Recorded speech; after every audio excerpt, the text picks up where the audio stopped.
Welcome to the second Modular podcast episode with me, Ben, DivKid.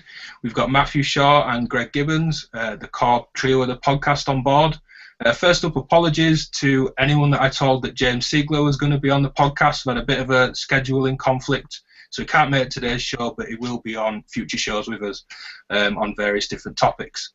The structure of the show is a bit different. We're into sort of the main show now with module of the month from each of us, which is our most used module, as well as the topic of the show, which is envelopes, as opposed to the roundup for now we did in show one.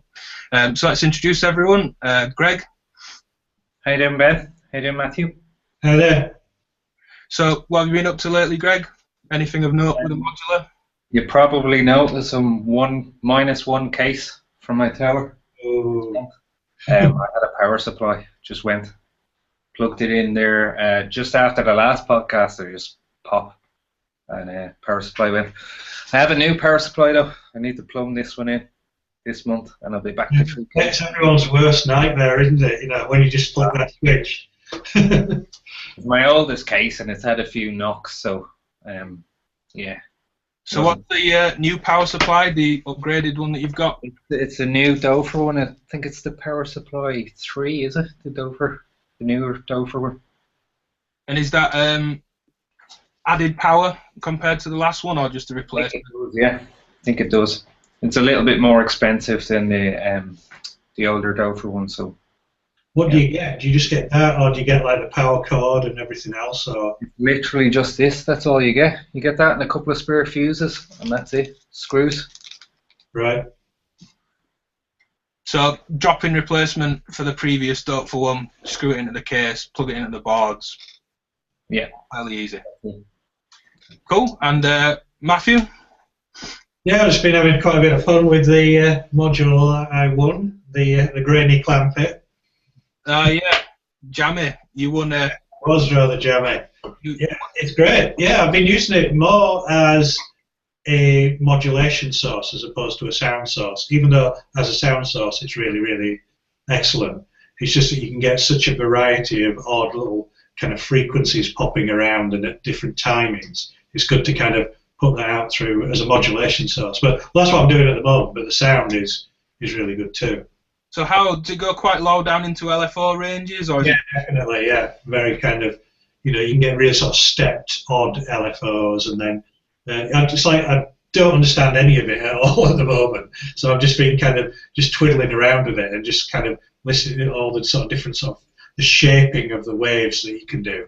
So obviously it kind of lends itself to doing modulation as well as audio, but because of obviously being able to go down into those low frequencies.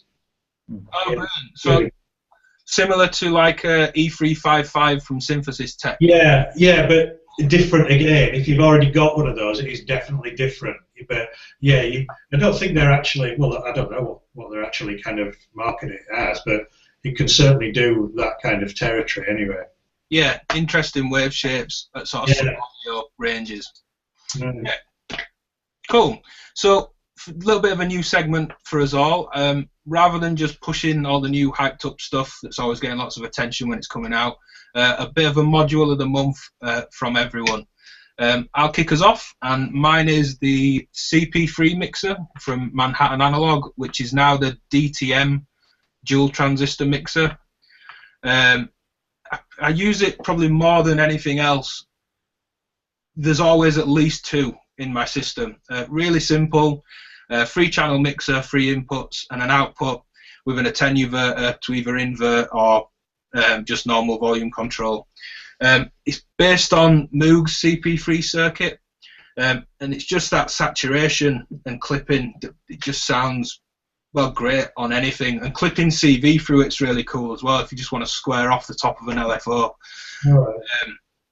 Is it something that you two have got, or is it just... No, I certainly don't have one. Looks really good. I have the STG equivalent. It's still a CP3 mixer. All right. Yeah, the dot mix, is that? Yeah. The battery, it's just gorgeous. It's just, I mean, you put any wave into it, basic wave into it, saw wave, and just clip it off at the top, and it just sounds just delicious. That's the magic trio for me: a sub square wave, a saw wave, and a little bit of white noise. Clip the saw, bit of sub under, tiny bit of noise, and you're off. Absolutely love that combo. It'd be great for you, Matthew, with even the cleaner drone stuff, I think, or even mentioning the grainy clampet. You know, if any of the smoother waves, you could just square off their edges quite nicely in this. Oh, interesting. All right. And like envelopes as well, which is obviously the topic of the show, but if you've got an ADSR and you wanted a hold where it just stays held at one value at the top, you just clip the top of the envelope, you can get that square hold at the top before it sort of drops back down again. No, it does sound good. I just thought it was just like a really kind of, you know, just useful little utility mixer thing. I didn't realise it could do this. Yeah, CV and audio through it's good if you're mixing an offset voltage, because then you get it's not completely symmetrical clipping, because you can offset the voltage up so the positive peak of the wave clips, but the bottom doesn't. So with an offset and maybe two audio sources, you can really start to push those up and down and just clip one side and not the other. And interestingly, and I think the STG is the same, the inverted output's slightly different to the normal output. Yeah, it is, yeah. So yeah, a real little workhorse, DIY, cheap, bit of a shameless self-promo. There's a video on my page. Go watch that one. But yeah, really, really good mixer. Well, again, back to this sort of, you know, it's not all about the big bells and whistles, latest modules or things that are making the sort of craziest sounds. You know, you need really good utility pieces like this in your rig. You know, so yeah, putting a spotlight onto these kind of unsung ones, I think is a really good idea.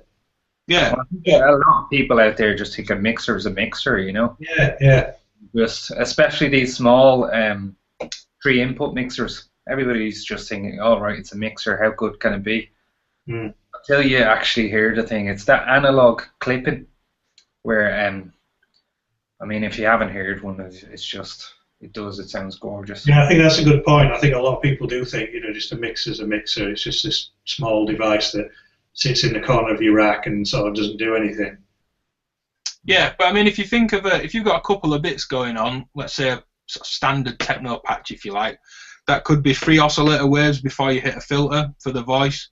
You might then mix that voice with another voice or some effects, so that's a second mixer.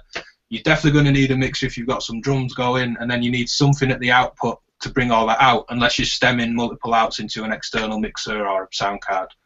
So you're always going to have more than one mixer somewhere. Yeah.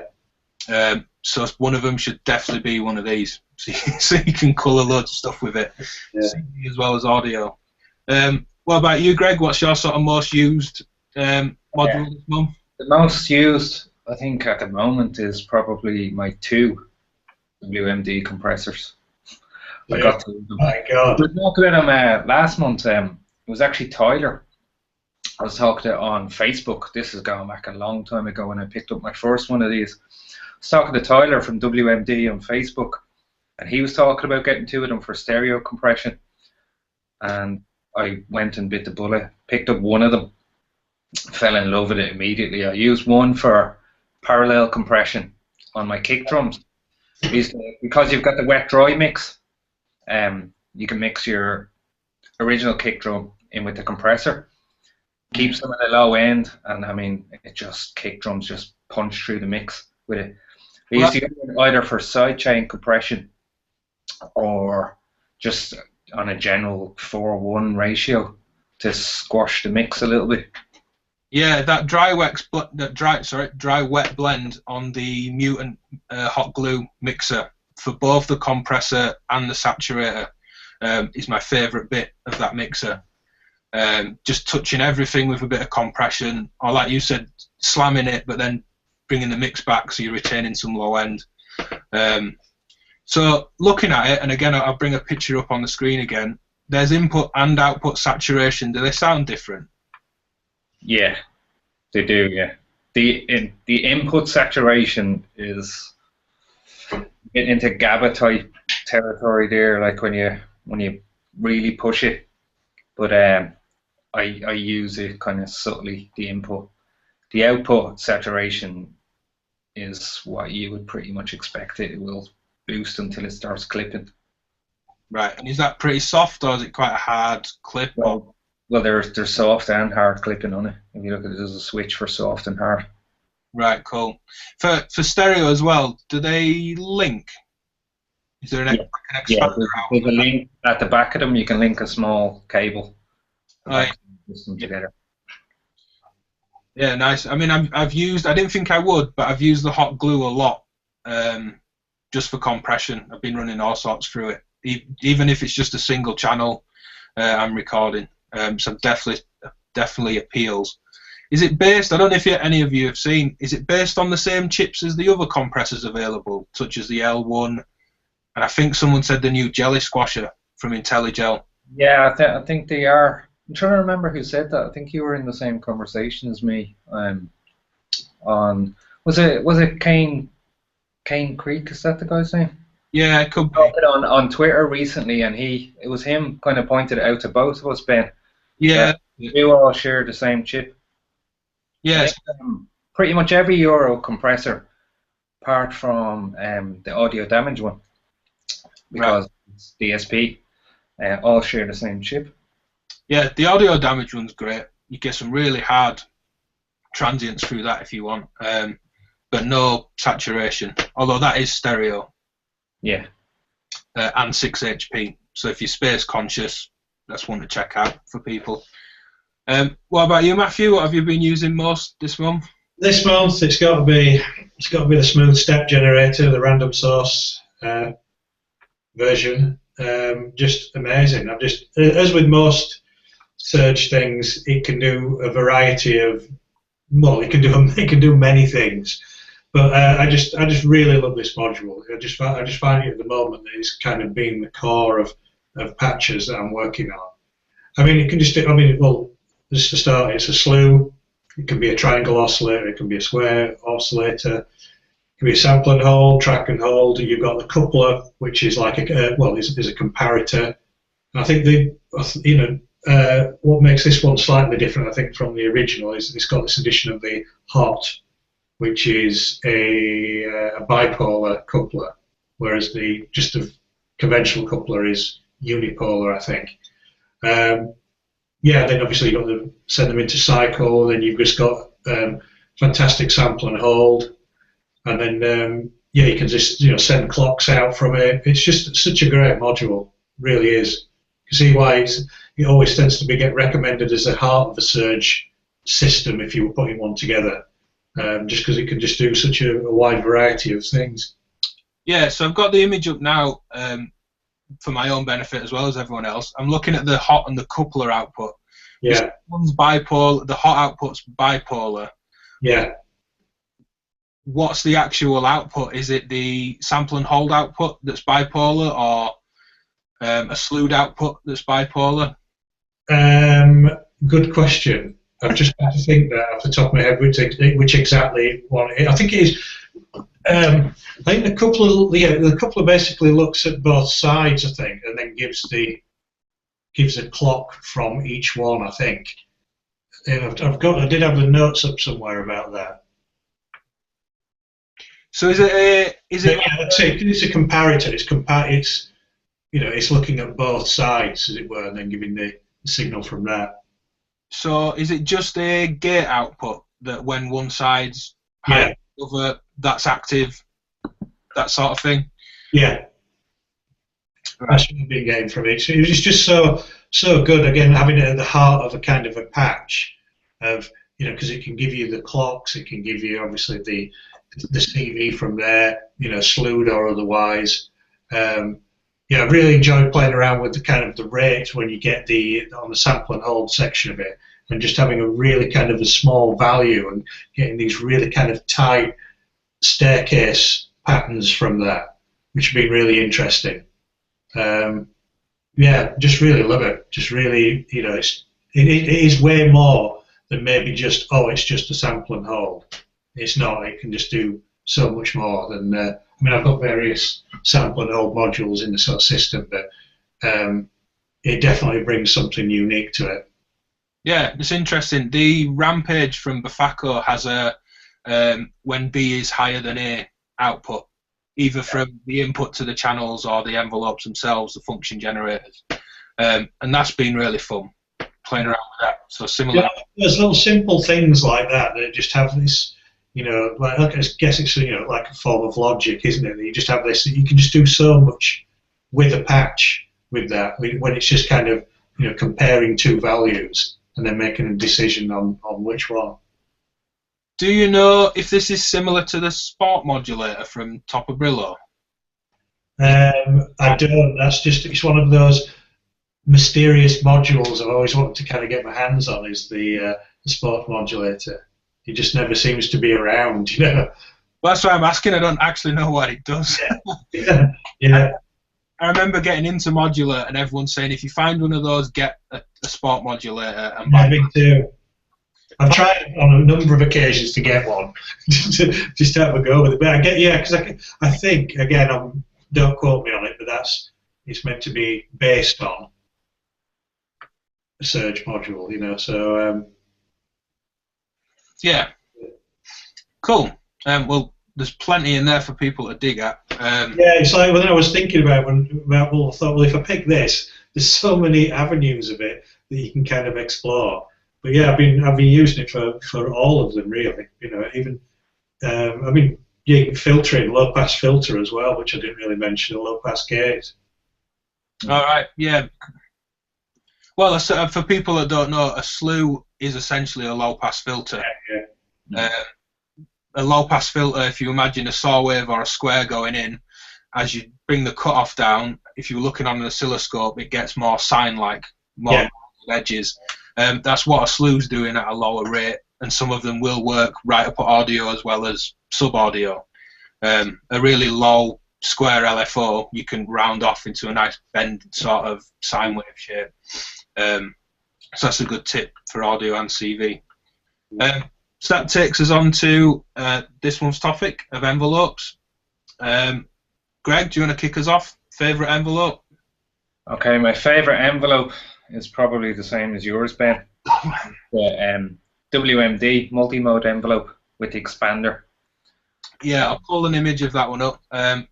Definitely my favourite envelope. That's everything you could ever want in an envelope right there. For me, anyway, the way I patch, that's everything I could ever want. Yeah, I've never come across this, so I'm really intrigued by this. Well, you've got your bipolar outs, you've got your... this is the expander here. You've got so many envelope shapes. You see the third knob down on the right there? They're all your envelope shapes. But as you come round, what I use it mostly is the ADSR stepped through, which means you need 4 gates to get through it. 4 gates of triggers. Oh, wow. Right. So when it receives a trigger, it will move on to the next stage of it. That's what I use mostly. I use it as you probably hear my patches, but this is the slow envelope in my patches that's moving over an entire bar. So I'll have 4 triggers at some point throughout that bar that are firing on that. Plus, I'll have the expander with CV going into the stages of that as well for more modulation. It's just, I mean, on that alone, possibilities are infinite. You've got a retrig there as well. Yeah, so just for anyone that's not seen, I've zoomed in on the image. We've got ADSR, standard envelope, AR, attack and release, attack decay release, attack decay sustain, attack release. So as soon as you let go of the key, if it's a keyboard or the gate signal goes low, it attacks and releases again. So it swells from the sustain point up to the peak of the envelope and then releases. You can drop the sustain and have AD8R, or the one that Greg mentioned, which is stepped. So every gate input steps to the next stage as opposed to holding the gate and it cycles through its times. You've then got cycling ADAR. The ADAR is an interesting one as opposed to just the cycling AD, because you get the attack time and the decay time, and every second fall time, because you've got a decay and a release, can be slightly different. So you get like a 4-part LFO shape out of it. and that's that, along with, if you see that the attack, decay, and release all have logarithmic up to linear and then exponential shaping. So it's sort of the perfect, for me, envelope shape. Cycling modulator. Yeah. And as Greg said, you've got a gate or a trigger in. You can trigger through those stages or hold the gate for the ones that need a gate length. 0 to 8 volt output, and then bipolar outs, both a positive to negative and a negative to plus inverted out, which is just, yeah, really useful. And then while we're looking at images, that's the expander. You've got a LEDs to indicate which stage you're on, a attenuverter for an attack CV, end of attack output, CV over decay with the attenuverter, end of decay, sustain CV, again end of sustain, and release and end of release.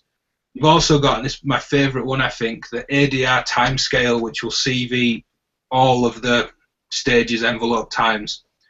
So if you just want everything to be longer and take more time to swell the attack and decay, you can open that up with more voltage, positive voltage, or pull that back down. Re-trigger, there's a hold, and whether it completely resets on gate or not. So I think it's probably just the most versatile envelope, hence why it's my favourite. Yeah, mine too. For you, Matthew, the end of stages can be patched into the retrig as well, so we'll do a kind of maths type thing there, you know.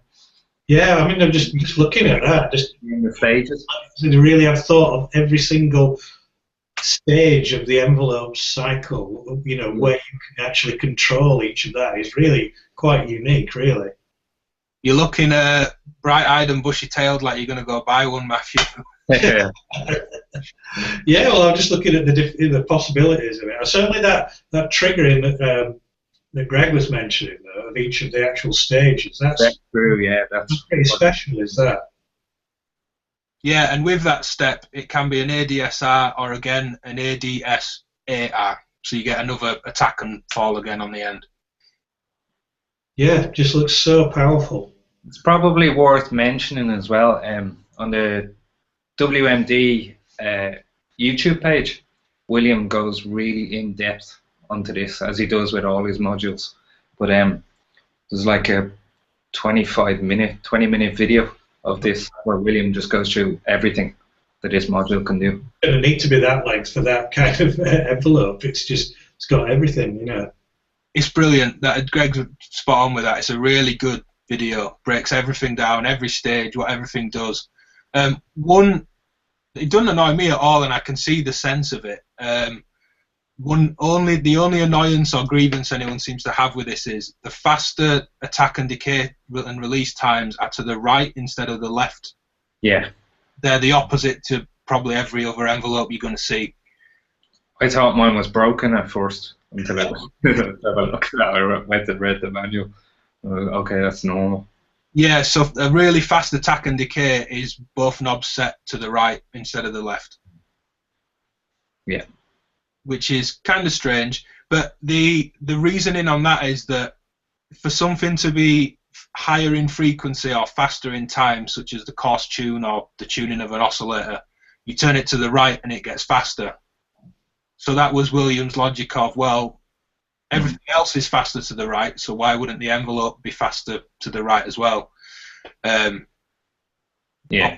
It's a bit of a 1 in a million situation because it's the only one I know that does that. But in practice, it's not bothered me at all. It was just at first thinking it's strange. That may be to do with as well, another little shout out for something to check out. Darwin Gross's Art, Music and Technology podcast, his interviews with loads of modular people, amongst other things. And William was on there, and I'm not 100% on the wording, so don't quote me on it, but he said that the core of the envelope was a triangle oscillator, essentially, like a triangle core oscillator, and you're firing off single shapes of an it will track 1 volt per octave as well. Yeah. Over 2 octaves or something, I think William said. Yeah. So it's like the PDO, the phase displacement oscillator. in that it's an analog core, but just digital control, which again is something that's in streams from mutable instruments. But the fact it's an oscillator core is kind of an interesting one. It seems to, for me, the shapes, it's a bit like maths, I guess, but it seems to go more exponential than a lot of other things. You can get it really super tight if you want. And the same with the logarithmic shapes. You can nearly completely square off the shape. You can sort of bump that curve out so far. And I think that, for me, even just really simple filter modulation or VCA, that seems to always just get me where I want really quick. I find it's a good pairing for maths. You get these really interesting envelope shapes. I think you'd be interested in that, Matthew, because they just seem to work really well together. I use it a lot with maths. Oh yeah. Well, I mean, maths is a whole other program, but yeah, it's so good using that. Any specific patches or tips of it for anyone? Greg, you mentioned taking the end of outputs. Yeah, like I said, I run triggers mostly. The way my patches work mostly is just triggers fired off everywhere. I'll use a BeatStep Pro and the circadian rhythms firing at the same time. The circadian rhythms is used for modulation. So my effects loop pretty much will run off the circadian rhythms. It's more that kind of using your envelopes as you can never have too many VCAs in your modular setup. So what's happening is my effects are coming in at certain points, but with the WMD envelope, what's happening is with each stage, it's happening over a slower period. It might happen over 2 bars, because each trigger is triggering each stage on that step through. Yeah, so you might be triggering the attack, and that swell of the attack takes 2 full bars before you even trigger the decay stage or the release, or whichever. And it might work over 4 bars, just each stage. Yeah, it's funny you use it for slow modulation, because for me it's always fast. I can get those really fast super exponential shapes. So it really is a bit of a workhorse. It's nearly anything fast for me is always that. Occasionally slow stuff, but I've just tended to gravitate towards really fast super exponential shapes. I think it's more the IntelliGel dual ADSR for fast stuff with me, just because it's so tight. All right. Such a tight envelope because of what it's based on. I mean, that's its kind of thing. Snappy envelope. I hate the term snappy for envelopes, but it's a snappy envelope. It's just really, really tight. Well, that's the Roland thing, isn't it? And the why I imagine, again, don't quote me, Rick hasn't told me, but why I imagine Frequency Central have probably sold 10 times more of those System X envelopes than anything else. It's that Roland like super snap envelope in it. IntelliGel's the SH101 loosely based off it. Right. Yeah, I mean, I have an actual SH101 and a Jupiter 4, obviously Roland, and they're just great envelopes. Really are good. Really, just slightly off topic, but interestingly, the 101 seemed to have a slightly tighter envelope than the SH09 when I had both of them in. Yeah, they do. I've got SH09 as well. That's definitely a slower envelope. And I think the System 100M, like the 101, are the two that are sort of super snappy. That's certainly what the Frequency Central is based on, the System 100M. For me, one thing I like doing with it, and I'll just pull up the expander again so people can see it, is taking the end of outputs, end of attack or end of decay, and patching those into a sample and hold unit, and then using the voltage from the sample and hold back in to the expander for attack CV or decay CV. And obviously you can perfectly tune that with those attenuators. That was interesting. Yeah, so I might take if I take the end of sustain as soon as the gate or the key press comes off, I can instantly get, say, a different release time. So every single envelope as the gate goes off fires a sample and hold. That gives me a new value into the release. So I always get a different release time, but still a really steady attack, decay, and sustain, or or the other way around. They'll fire the attack off and change the decay or the sustain level. That works really nice with long decays. If you're in ADSR mode, use the end of attack to a sample and hold, and then take the sample and hold value into sustain level. And as the longer decay comes down, unless you're monitoring the voltage coming out of the sample and hold on a oscilloscope or something, you don't actually know what sustain level you're going to get. And that's quite a nice patch. Yeah, you can get some really good sort of random elements with that approach. Yeah, and it might be, like I said, I've tended to use it really fast, but it might just be a really subtle. It's like we said about mixers being utilities. Having the attenuators is a godsend because you can get exactly the amount of variation that you want. Yeah. Yeah, I like a little bit of random in my patches as well, but because you've got CV over each stage, you can control that amount of randomness. I mean, back or wherever. I don't like to go kind of totally random in patches, but I do like a little bit of kind of variation, unpredictability. And because you've got CV, I mean, it's what I do with my sample and holds, similar to yourself, Ben. I'll just put it into one of the stages, or I use the decay out for drums as well, because you've got all those outs. I mean, it can be a central part of a patch. Yeah. Where you've got a lot of outs there, and you could fire them all over a patch, you know. Yeah, I mean, as we said, it's perfect in it with the bipolar outputs as well as unipolar. That makes it, because people talk about a looping envelope not being an LFO because it's just unipolar, 0 volts up to whatever the peak of the envelope is, 5 or 8 volts. With a plus to minus 8, you do get a proper bipolar LFO out of it as well, which just saves using another module. What's your favourite envelope, Matthew? What does it for you? Well, it's got to be the Quadra and the Expander, really, is the one that I always keep going back to. I mean, I've got various envelopes, but I just love that. It just really sort of suits the style, really, that I like to put together, the kind of West Coast self-generating pieces. It's just perfect for that, just obviously because it's a cycling envelope. It's, based on sort of Buchla envelopes, and yeah, it's just great. Really do like it.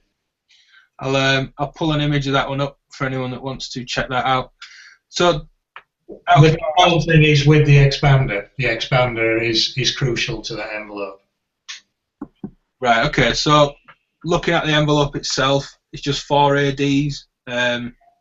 What's the switch for the curve control? Is it?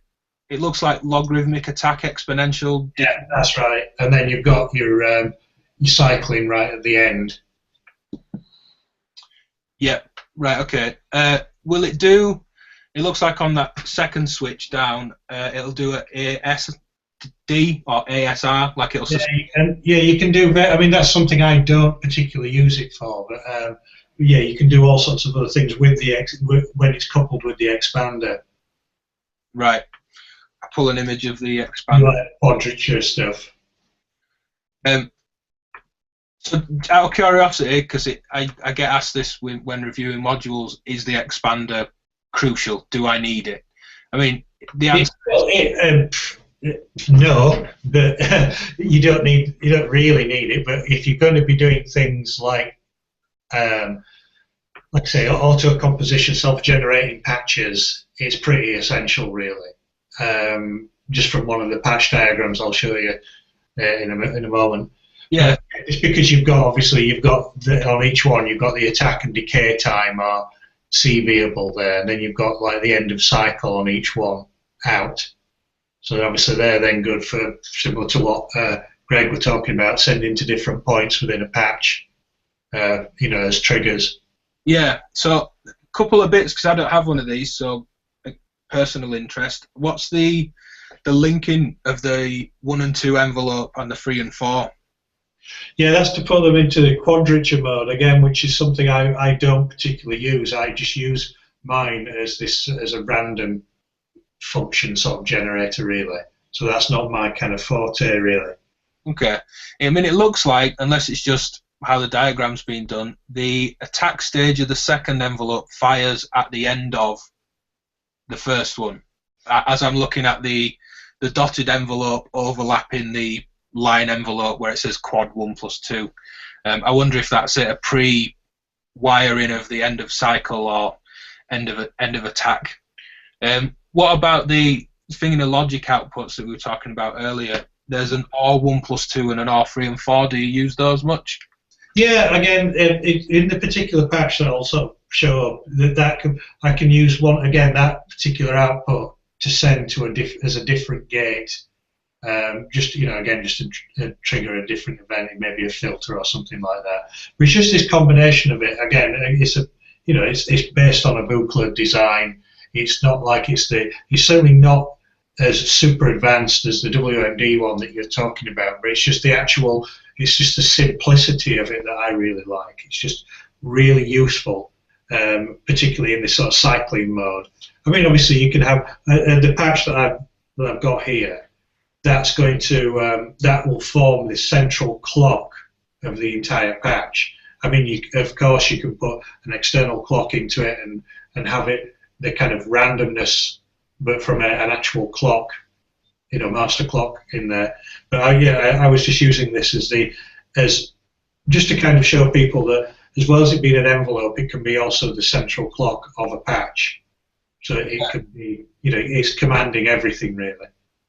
So, as you've, teacher's pet, done the work, or either me and Greg have been slack and not done the work, let's have a look at your patch diagram and see what it is that you want to share with us. So, yeah, I mean, so what you would perhaps call this, it would be a classic West Coast patch, a Krell patch even. And it's just by that, it basically means that with the Quadra of having 4 envelopes, you can use these not just only to send to different points within your system as envelopes.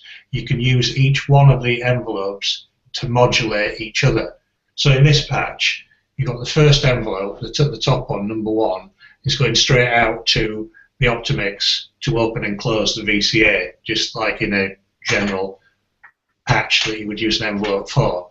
Yep. But then the second envelope, if you can see that there, that's going to modulate the attack time of the first envelope.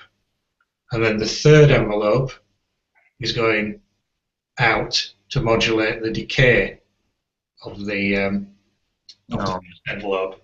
Yeah. So because of the values that I've kind of got there marked with those white dots, those are kind of giving it obviously affects the opening and closing the times of the first envelope. So you just get these incredibly complex envelope shapes that are really kind of musical as well at the same time. You can get this kind of stuttering and kind of fading in, and then really quick kind of just fluctuations within sound that you may be thinking, oh well, that's just kind of a random gate or a random sample and hold, but you get this all just from an envelope, because as well that's giving the but yeah, but basically that's because of the end of cycle. You're using that as the clock, and then obviously you're taking the envelope to open and close the VCA. But just that really kind of simple stroke complex approach, you can just get a huge variety of sound from that. Yeah, I just took the picture down just to interject with it's a very similar thing to what I like using the Sputnik Modular quad function generator for.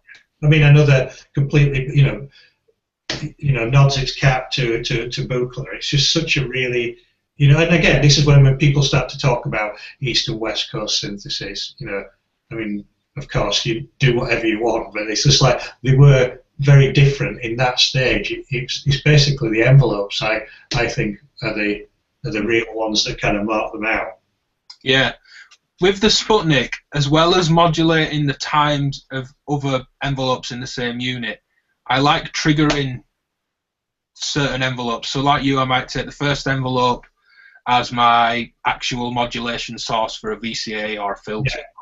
Whatever, wave folder, could be anything. Let's just say a VCA, opening and closing the sound. I then might use envelope 2 to modulate envelopes freeze time while they both loop. but I might use envelope 3 to trigger and re-trigger the first channel rather than just CV at times. Do you ever patch the envelopes back out to the trigger inputs? Oh yeah. I mean, this is it. It's just like just using that idea. I think once you've got that idea of going, well, I guess a lot of people may have, if they've not come from the kind of West Coast background or that kind of, like I say, self-generation patch thing, is that they may just think, oh great, I've got 4 envelopes, and they can go out and do envelope type things. It's just the fact when you get into the mind of it, using it as a modulation stage for another envelope, that's when things become really interesting. I think one thing that a lot of people wouldn't or haven't looked at is, as you said, Matthew, sending your clocks out from an envelope. Yeah. That's just what I was going to say. Let's pull the picture back up, and can you just talk us through what you say you're using one of them as a clock source? Yeah. So this from one now. So from the end of cycle output from the Quadra, then that's going into my smooth step generator to act as a clock for my sample and hold. Right. Yeah. So we can see channel 1 going to the input on the random source module. Yeah, so then that's now become the clock source for the sample and hold. So yeah, it's like that now is the complete master clock. I mean, we'll be putting an example of this sound patch onto the SoundCloud and onto YouTube, just so you can hear what this will actually put together. Yeah. Like Greg's just mentioned, he's probably not on a lot of people's radar thinking, oh, I'll use an envelope as a clock. Yeah, well, it's not. I think a lot of people use maths end of outputs as clocks. Yeah, I do a lot. Yeah. Very similar. And you could do that exact thing here, and people modulate maths as well, as we're all aware. But this, particularly with these overlapping envelopes, is going to be a pretty bonkers clock. Right. Well, I mean, if you look there, you've effectively got like 6 clocks you could use, at various stages within the envelope cycles. Yeah. Yeah. Yeah. So, following through that patch, we're clocking from the end of output to the input of the surge. I mean, that covers the envelope's use essentially, but I'm sure everyone, and not just us, is interested. What else is the rest of this patch? Once you've got this varied clock source and modulation signal for your low pass gate, what's the rest of the patch? How are you using this sort of random clock to create, well, its own generative music essentially?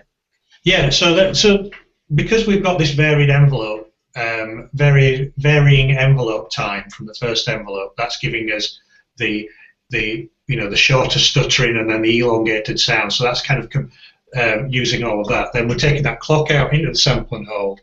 Then the pitch of that is going into the oscillator, into the noise engineering. The name I can never pronounce. The word Elecqueric Iteratus. Yes, Iteratus. Yeah. Iteratus. I think. I'm pretty sure it's Iteratus. All right.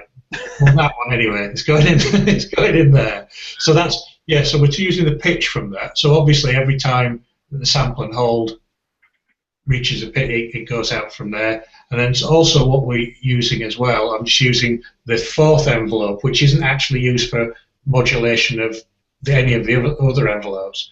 I'm using that to open and close. I think it was the dampening on that oscillator. And then I've got that going into the variable Q filter. And that's the yellow cable for anyone following the patch on screen. And I'm taking the noise as well out from the telharmonic and patching that into the smooth step generator to give a more varied sample and hold. Yeah, just as a random source for the sample and hold to sample. Yeah, exactly. As you've just mentioned, that does the smooth step generator have noise built in to the input, or is there no input? What you have to do as well, you have to use a cycle out from this. If you look at the smooth side, you self-patch, you take the cycle out and patch that into the sample in, then that will apply the clock. All right, so it can form its own clock. Yeah. side to the other. Yeah. You have to engage. Well, you also have to engage both cycle switches as well. And then again, another personal favourite, the Sputnik 4-tap delay. I see that makes an appearance. Yes, I just thought just to put a little bit of flavour at the end of it. But like I said, we'll have the sound example of this patch, and there's not that many modules there, but it makes an incredibly complicated sort of sonic palette just from that. Just opening and closing and changing the timing values. It sounds like there's much more in there than what there actually is. It sounds like there's lots of different sound sources, and you just get almost like a lot of bang for your buck using this method. Yeah, I mean, it's looking at it. Is that modular grid setup? It's 2 rows. We can see it's 2 rows, but is it 84 HP or is it slightly wider? Can you remember? I think it is 84. Yeah, it's 84. I was just thinking if it was, I don't know if they'd just fit, but if it was 114 or 126, you'd get all this in a single row skiff. Yeah, so it's only 8 modules. Yeah. And as you've said, as people will hear it on SoundCloud or YouTube, it's a big palette of sound. Yeah. That's what I found really interesting about this method. And what you can do, obviously, you can vary this enormously by having, you may want to do a really kind of fast-based patch, where really lots of things going along, where I personally, my favourite is to go the opposite way and to slow it really down. So you just get these really kind of faded in, really slowly changing, evolving patches using this method. But that's what's so good about it. And I think that's why it's kind of, lots of people are kind of returning to this particular compositional method, just because it kind of throws in so many variables and can be used by, it doesn't kind of really matter what kind of background you're from, really. But you can add that particular technique. I'd like almost to see people from a more conventional techno kind of background using something like that. Yeah, it's interesting. I remember, I think it's the second part of the interview that Sonic State did with Richard Devine at Studio Stecker last year. He talked about, and I can't remember what module it was now, but that he liked having a central clock source for the whole system.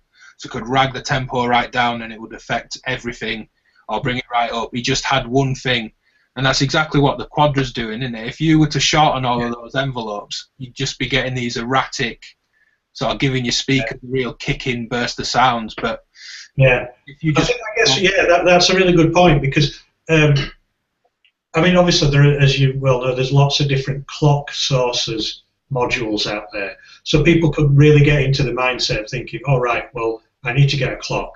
That's a clock, so I'm going to use that as my master clock. Well, you can use other things to generate a clock. And this one, as you've just said there, Ben, you can just do some really unique things. Like you can just slow everything down in a really odd way. Just everything, the whole piece just kind of can come to this really strange crashing halt, which isn't just always available as a stop-start type clock, Yeah, and mentioning clocks and different clock sources, using the WMD as Greg does with the gating and triggering through the different stages. If you're in ADSR mode, that's 4 stages: attack, decay, sustain, release. So if it takes 4 gates to pass through it, and say that's a steady clock that's passing through, it might not be, but let's presume it is. If you then take one of the end of outputs, that's then a divide by 4 clock, because it takes 4 gates to do a full cycle of 4 stages, and you're only coming out of one of the stages. So you've got a divide by 4 output from an envelope module, which is, well, a little bit not mind-blowing maybe, but it's a new one for me when I saw that module, certainly, and it will be for a lot of other people. Well, again, I suppose if you're coming from a conventional keyboard ADSR mindset, you've only thought it's either done 2 things. It's either being the last stage, with the VCA, or it's adding some flavour to a filter, and that's more or less it from a conventional keyboard ADSR. So I suppose when you do come into modular, you just think, oh, hang on, wait, it can do quite a number of different things here. Yeah, you mentioned the conventional ADSR, and that's a topic that I've seen come up quite a lot of times. What are you? Well, we'll go to Greg first. What are your feelings on ADSRs and ADs? I can imagine you're going to say I like using both, but do you still use ADSRs, or is it primarily function generators and AD generators? Well, I do. Probably the only thing I use ADs in is mats, because it's a really tight AD in there. I use ADs mostly for tight stuff, percussive stuff. Yeah. Other than that, it's ADSRs. Right, interesting. I do come from that background, that keyboard kind of background. Yeah. Where that's what I used to. But yeah, I do understand that all you need is a tactic. That's like, you don't really need anything else. An AD, if you've got enough of them, and if you've got mixers as well, you can create most shapes. Yeah, of course. Yeah, I mean, you've sort of answered it with the patch demonstration, Matthew, but do you still use ADSRs much, or are you the opposite?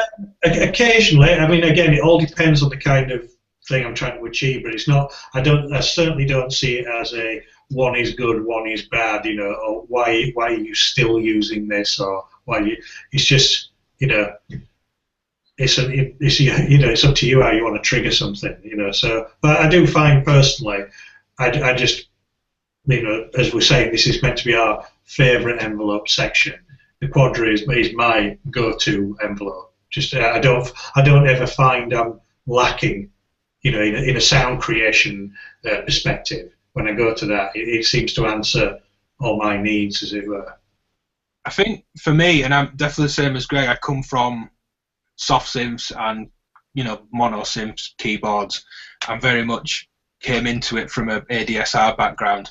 But I've always got, I think the reason I like ADSRs, potentially more, just personally for me, is I'm always using something that's got a gate length. So that sustain becomes an important feature.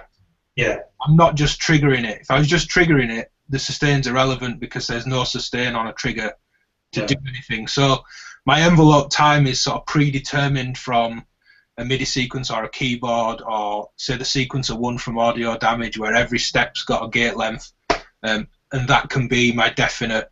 That's the envelope time plus a bit of release, for example.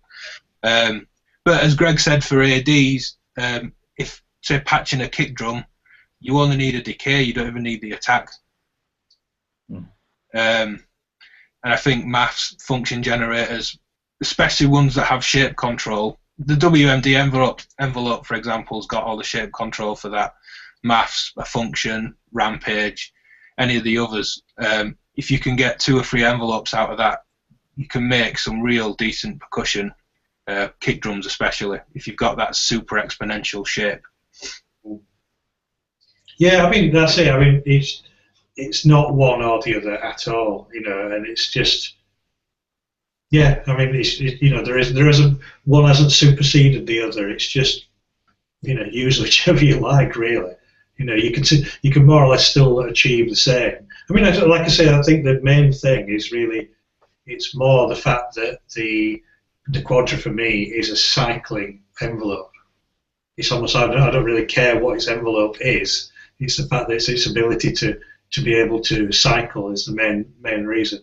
Yeah, so as I'd mentioned, the Sputnik, if that was to replace it in your system, you'd be happy because you could still patch the same way. Yeah, exactly. Yeah.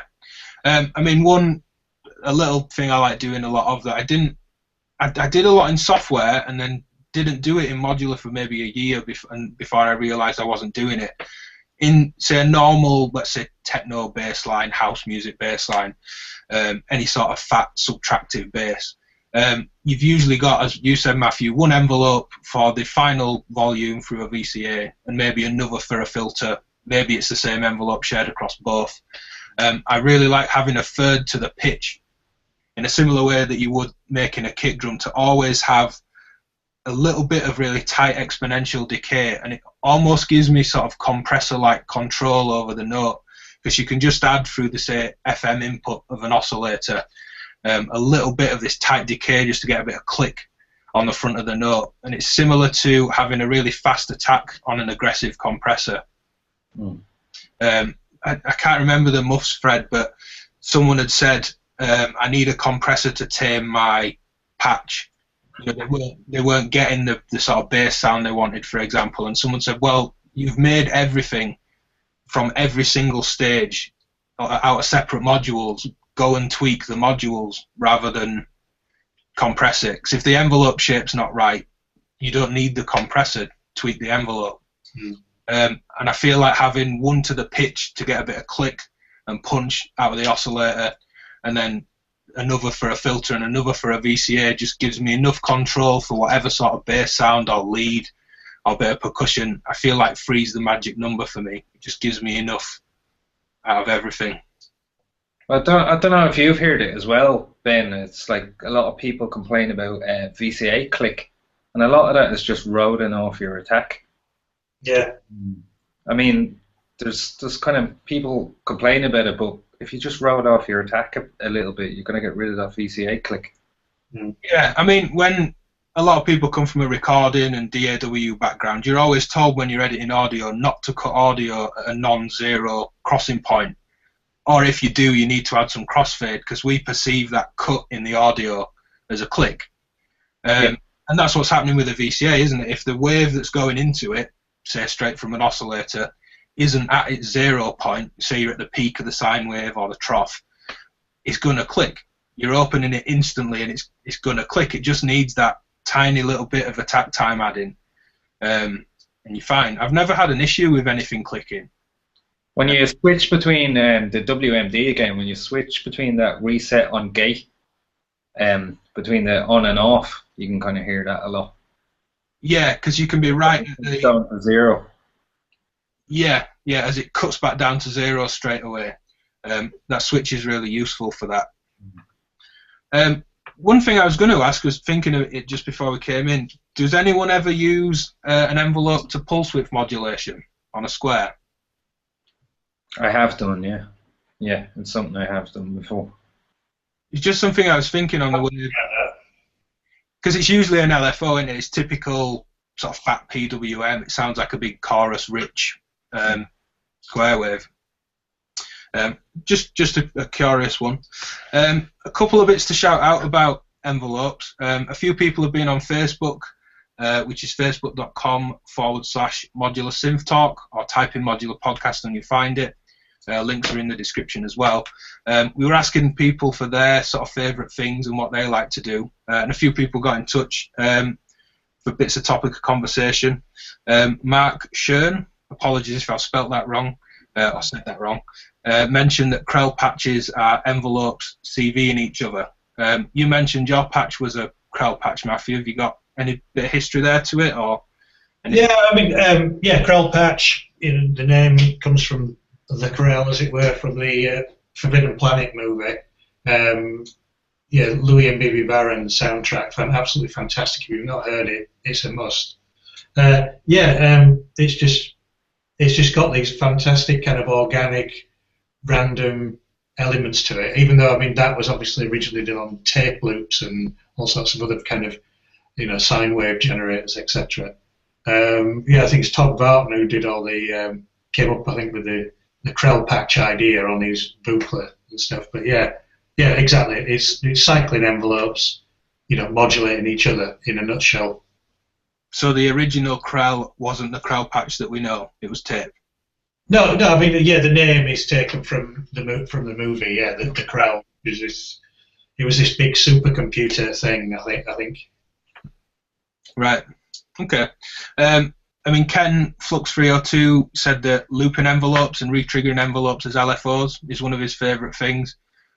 We touched on that when we were talking about mine and Greg's favourite, the WMD. Having those unipolar and bipolar outputs is great as well, because you don't need an offset generator to sort of pull it down into a bipolar LFO, which works great. Guy Taylor said that multiple envelopes through a mixer or CV mixer mixed with LFOs is his favourite thing for dynamic modulation. I guess you're sort of getting the outcome of what that would do, Matthew, by modulating all your envelopes from each other. Yeah, but that's another good one. Say if you've got kind of conventional envelopes and stuff, and then summing those into or putting those into a mixer. That'd be a great idea, you know. Well, yeah, I mean, I've done that in the past before I got kind of cycling envelopes.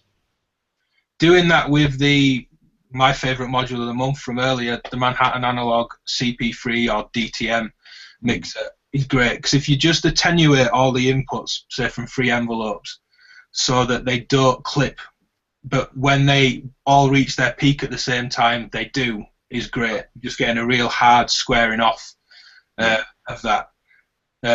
Speaking of mixing LFOs, all looping envelopes with triggered envelopes, a really slow LFO with a faster, say, typical 16th note fast decay into a filter is one of my favourite ones. This slow opening and closing of a filter with really fast, aggressive little bursts at the same time. Mm. And then probably one of my favourite ones one of those sort of favourite things that we like doing but don't do that often. Eric Reynolds mentioned using pitch CV to CV the envelope, so that either and inverting that and attenuating so that either the lower notes or the higher notes have a longer envelope time than each other, whichever way you want to do it. Is that something anyone's done? Yeah, I've done that a bit as well. Yeah, it does sound good. You've heard it in some of my, if you go onto my Instagram, it's actually in some of my recent patches. I think since it's been mentioned on there, I've used it a little bit more. And do you like that where your higher notes have a longer value or lower? Just curious. I go with lower. It's always lower with me. Yeah, same for me. I want the bottom end to really boom out, and then I quite like it tightening up as the pitch rises. Yeah. Just deserving of an honourable mention, I think. Just before we started, Matthew asked, is there a true looping ADSR? And the sort of obvious answer is no, because you need a gate length to define sustain time. But there is one, and as usual, just to blow my own trumpet, I've done a video, so go check that out.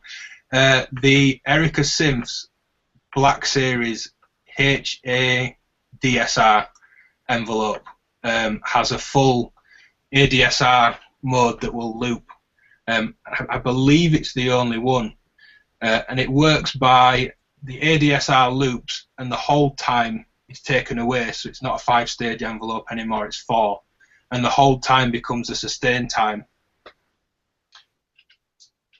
Has anyone else, well, I guess people have missed that one. I was going to say, has anyone else seen that? I definitely missed it. It was just, from the conversation before, I just wondered if there were anything out there. I thought there may have been a Dofa one, but I'm not so sure now. I don't think there is. I think this is really the only one that actually does it. I mean, it's a great envelope. It's fairly big with the expander. You can see the expander there on the left. You're adding quite a lot of HP. But the hold time can be before or after the attack, so it can work like a delay for the envelope starting.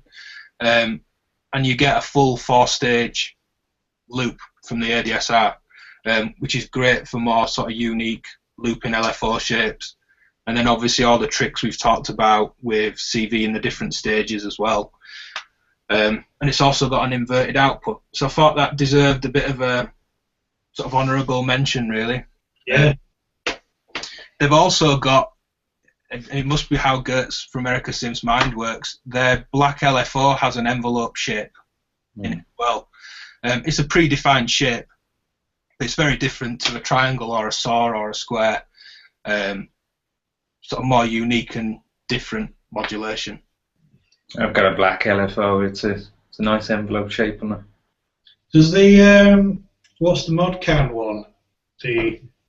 The quad LFO. Yeah, does that have something similar to that? I know that's got some interesting shapes, like star shapes and things like that.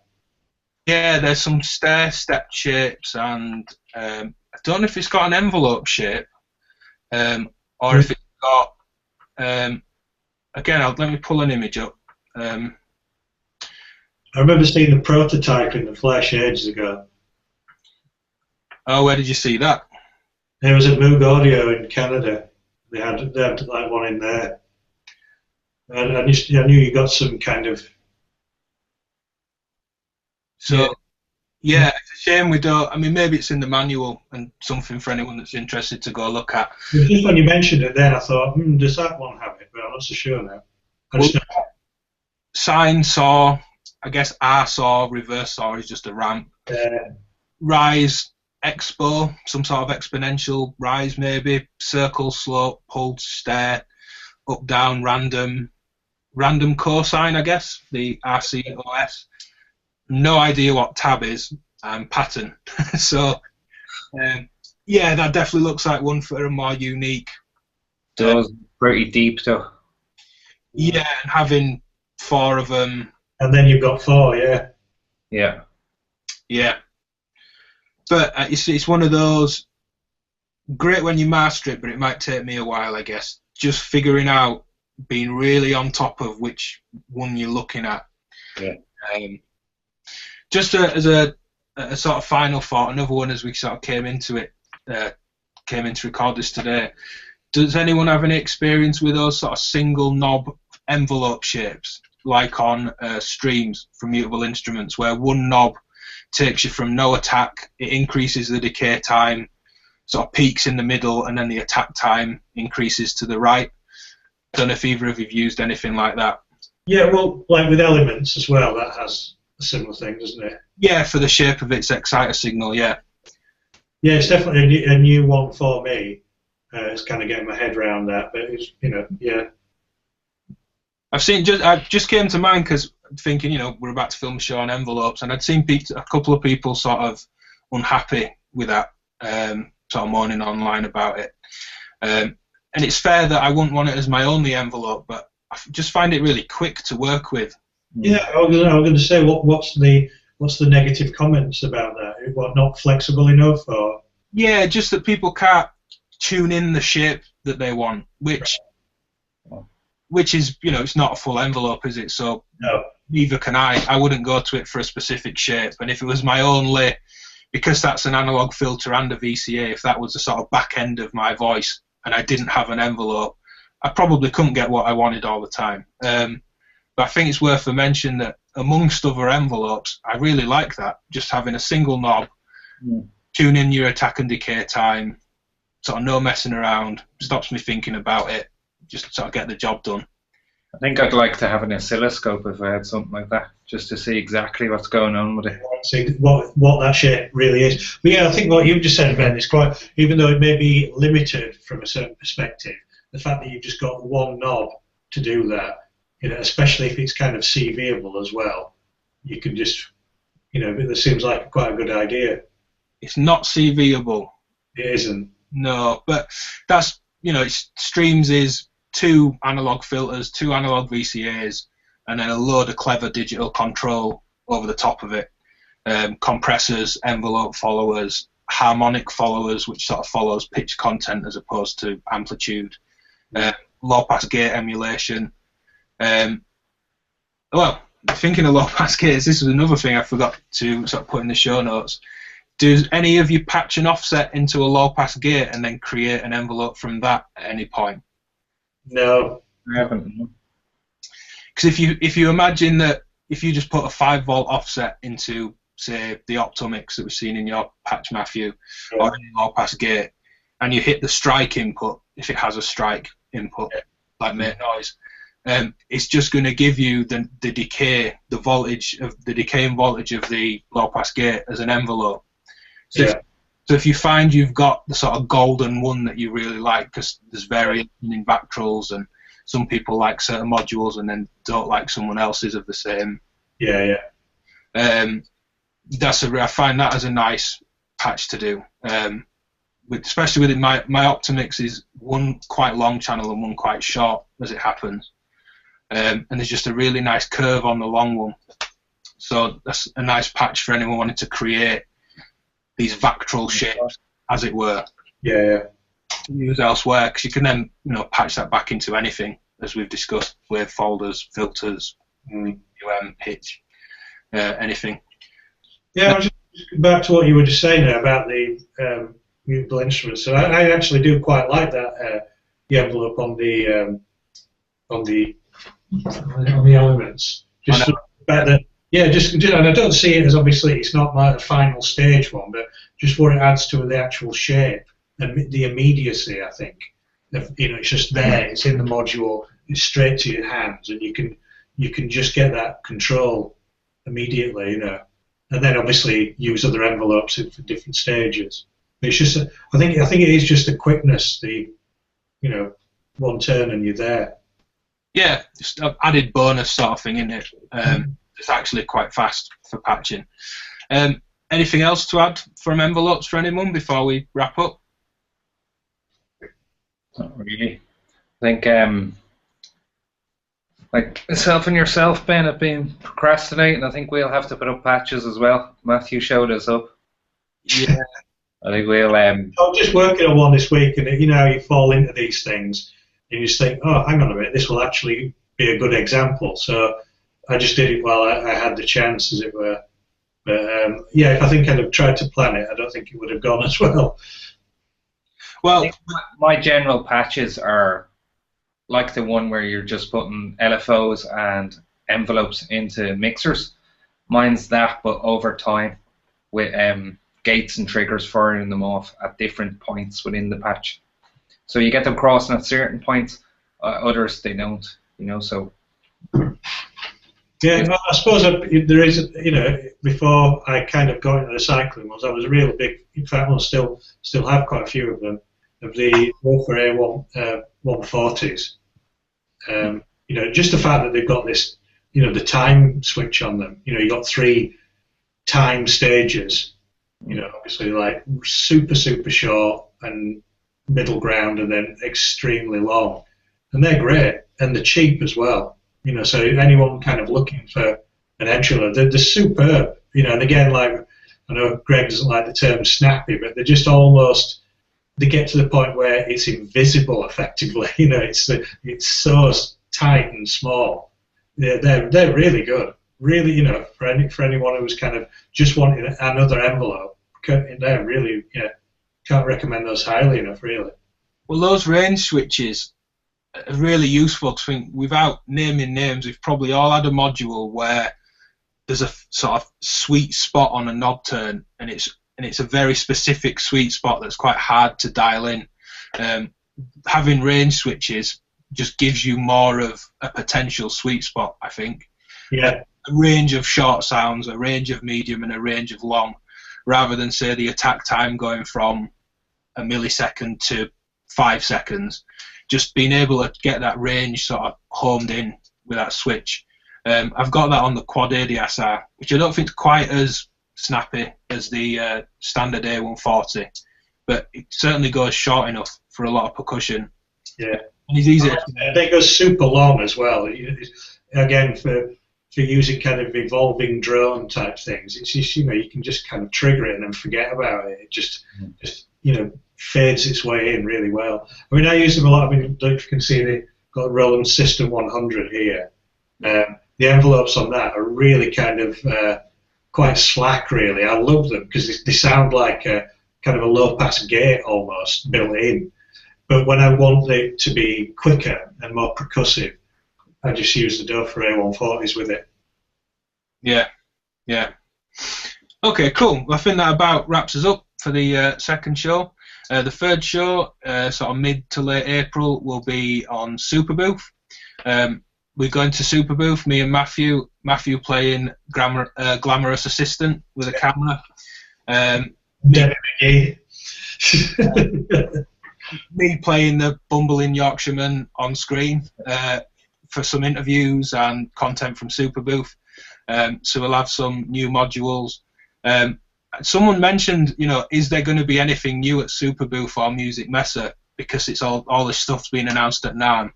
And as I've been preparing for Superbooth, emailing people that are exhibiting, I can definitely tell you that there is some new stuff coming. So we'll be going and trying to see everyone, essentially, taking a camera and mic and getting plenty of footage. Beyond that, we're going to have some guest manufacturers, and as I said, James Siegler, that was going to be on today, couldn't make it just for scheduling, will be on in the future, as well as some other guests as well. So bye from me, and don't forget to check out SoundCloud for the patch example from Matthew. We'll get that uploaded onto YouTube as well. If you're at Super Booth or you get to any events, we have stickers designed by, that's your new name, Matthew, Glamorous Assistant. That's good. I'll do me. All the design stuff from Matthew on some stickers we'll be handing out. They'll be at meets and stuff as well. We might get a few out to stores, friends of friends and things like that. So yeah, all the links in the description, and we'll see you next time. Cheers, guys. Bye, guys. See you later.